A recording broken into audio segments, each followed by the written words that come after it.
on a la deuxième paire pour le deuxième chromosome de la paire numéro 9. On peut très bien distribuer le chromosome avec l'allèle O. Et là encore, ça peut être soit X, soit Y. On a donc 4 possibilités de spermatozoïdes pour ces deux caractères, le caractère groupe sanguin et le caractère sexuel. Pour la mère maintenant.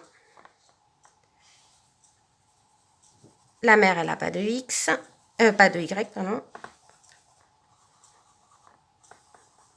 On forme des ovules. Et la mère, on nous a dit qu'elle était de groupe sanguin AB. On a donc non pas un allèle O, mais un allèle B. C'est une femme. Elle a 2 chromosomes X. Elle fait sa méiose. Elle distribue un chromosome par paire.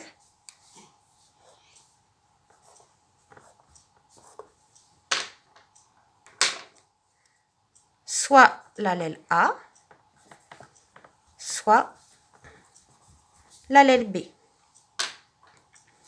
2X, X1 ou X2.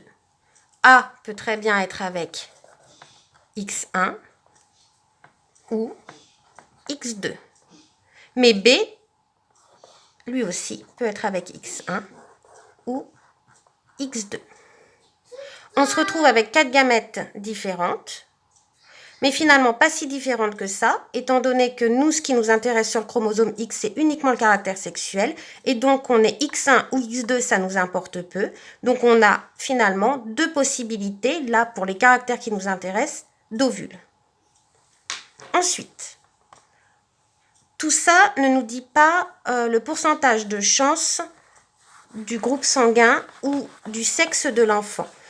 Deuxième étape de la reproduction sexuée, il faut croiser les gamètes. Il faut les faire se rencontrer et ensuite se féconder. On a donc un tableau de croisement. Ce tableau de croisement, on représente la mère en haut, qui est de phénotype AB et de génotype AB. Le père sur le côté, qui est de phénotype A et de génotype AO. Ça, c'est le père. La mère fait ses ovules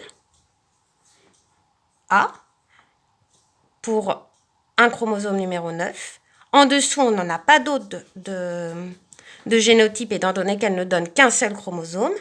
Et le chromosome X1 ou X2. Et puis, on peut avoir B, X1 ou X2. L'homme, il a A, Y, ou A, X, ou